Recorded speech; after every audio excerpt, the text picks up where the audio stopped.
نماز کے بعد کے اذکار، ایک بار اللہ اکبر کہنا اور اونچی آواز میں۔ ابن عباس کہتے ہیں میں نبی صلی اللہ علیہ وسلم کی نماز کے مکمل ہونے کو تکبیر کی وجہ سے سمجھ جاتا تھا۔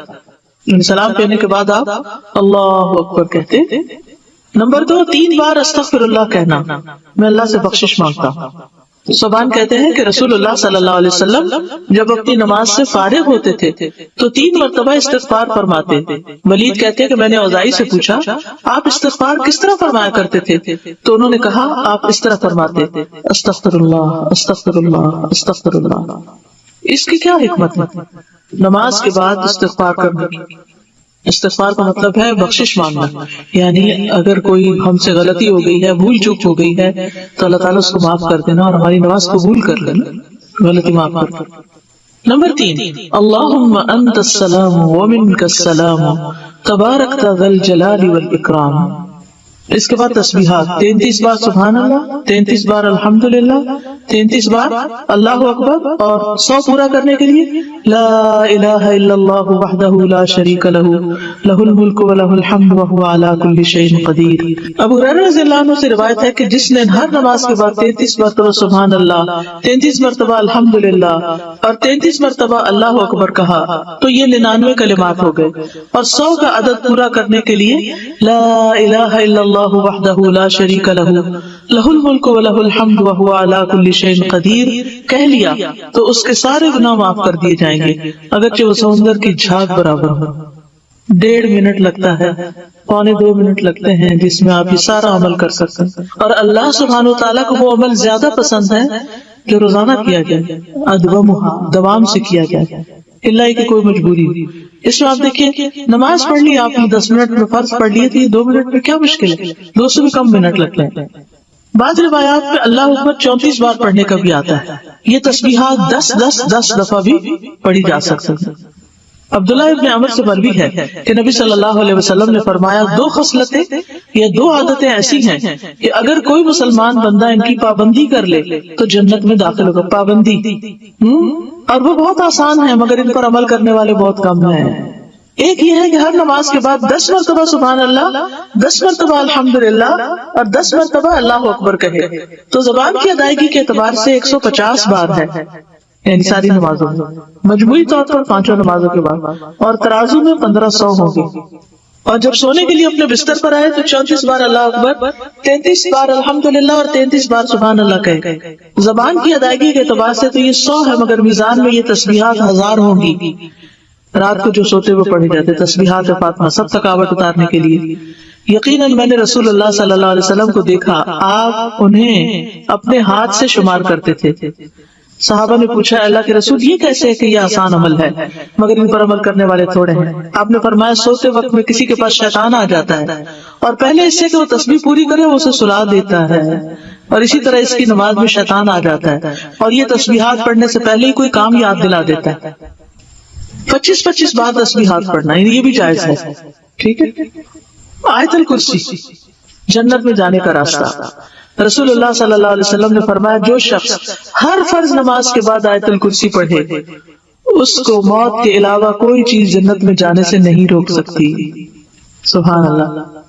یعنی نماز پڑھی اور نماز کے بعد آیت الکرسی پڑھ کے آپ دیکھیے کتنی دیر لگتی، شاید ہارڈلی منٹ بھی نہ لگتا، اور یہ سب سے افضل آیت ہے۔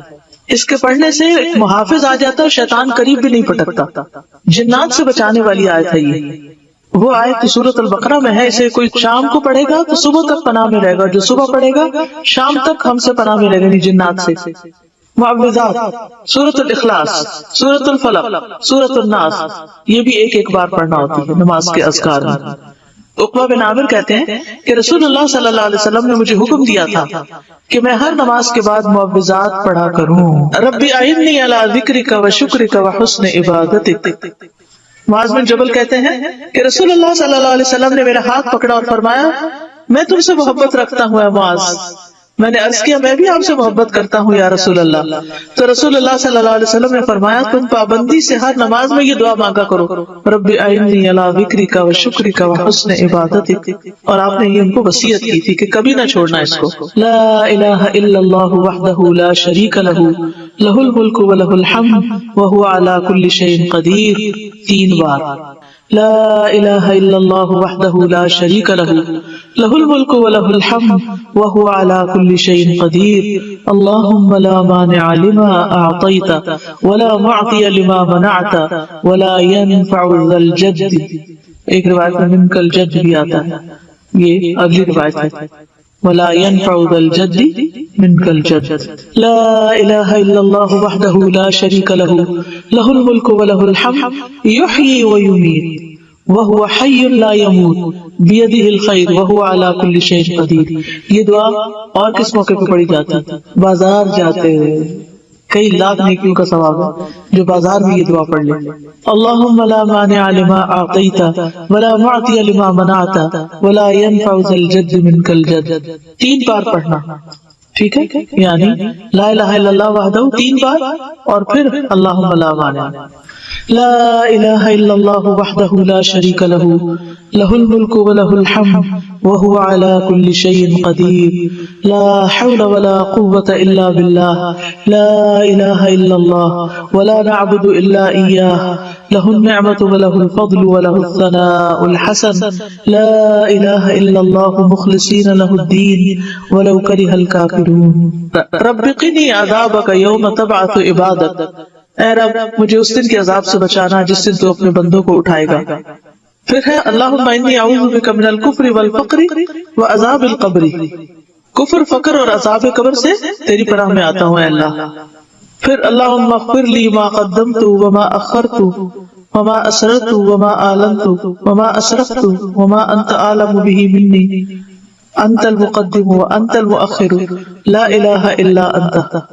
یہ اگلے پچھلے ظاہری باطنی سب گناہوں کی معافی کا اعلان ہے اس میں. سبحانک اللہم و بحمدک استغفرک و اتوب الیک.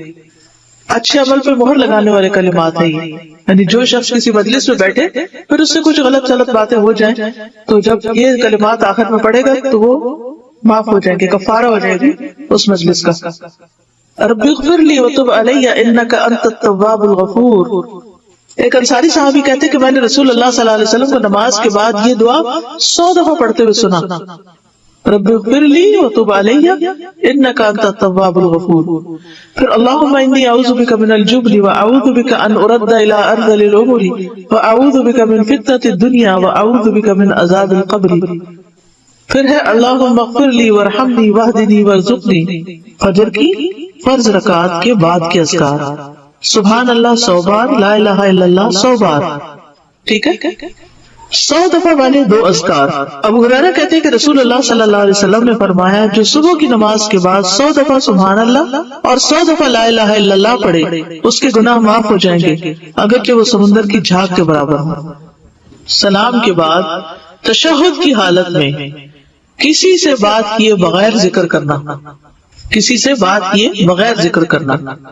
ابو ذر سے مروی ہے کہ رسول اللہ صلی اللہ علیہ وسلم نے فرمایا جو شخص فجر کی نماز کے بعد نماز میں تشہد میں بیٹھنے کی طرح اپنی ٹانگ کو دورہ کیے ہوئے ہو اور کسی سے بات کیے بغیر 10 مرتبہ لا الہ الا اللہ وحدہ لا شریک لہ لہ الملک ولہ الحمد یحیی و یمیت وہو علی کل شیء قدیر پڑھے گا اس کے لیے 10 نیکیاں لکھ دی جائیں گی، اس کے 10 گناہ معاف کر دیے جائیں گے، اس کے 10 درجات بلند کر دیے جائیں گے اور وہ اس دن ہر برائی سے محفوظ رہے گا اور اسے شیطان کی پہنچ سے دور کر دیا جائے گا اور اس دن اللہ کے ساتھ شرک کے علاوہ کوئی گناہ اس لائق نہیں کہ اس کو پکڑ میں مبتلا کر دے. لا علمی جو ہے نا علم ہونا جو ہے کتنا نقصان دہ، کتنی دیر لگے گی اس طرح 10 دفعہ پڑھنے میں، لیکن شرط یہ ہے کہ نہ وضو ٹوٹا ہو، نہ آپ اٹھے ہو، نہ بات کی ہو، جدھر بیٹھے ہیں ادھر ہی ٹانگ موڑے ہوئے، یعنی کسی گناہ پہ پکڑ نہیں ہوگی، شرک کیا تو پکڑ ہوگی. یہ مطلب مغرب کی نماز کے بعد کا ذکر. سنن ترمذی کی روایت میں آتا ہے جو شخص لا الہ الا اللہ وحدہ لا شریک لہ لہ الملک ولہ الحمد یحیی و یمیت وہو علی کل شیء قدیر مغرب کے بعد 10 بار پڑھے گا اللہ اس کی حفاظت کے لیے اسلحہ بردار فرشتے بھیجے گا جو اس کی صبح تک شیطان سے حفاظت کریں گے. صبح تک شیطان سے حفاظت. تو آپ سوچئے کہ کتنا بڑا اجر و ثواب اور کتنی بڑی پروٹیکشن ہے، کیونکہ بعض اوقات سارا وقت موڑنا مشکل ہوتا ہے. افضل پوزیشن نماز کے بعد اذکار کرنے کی کیا ہے؟ دو زانوں کے بیٹھنا. لیکن اگر آپ اتنی دیر بیٹھ ہی نہیں سکتے، کچھ لوگوں کی تو ٹانگ مڑتی بھی نہیں ہے گھٹنوں کی تکلیف کی وجہ سے، تو پھر ایسی صورت میں 4 زانوں کے بھی بیٹھ سکتے ہیں. اگر نیچے بالکل ہی نہیں بیٹھا جا رہا تو پھر کرسی پہ بیٹھ جائیں. اللہ کو تو پتا ہے کہ آپ کیوں ایسے کر رہے ہیں، صرف ریسٹ کے لیے نہیں بلکہ مجبوری کے تحت.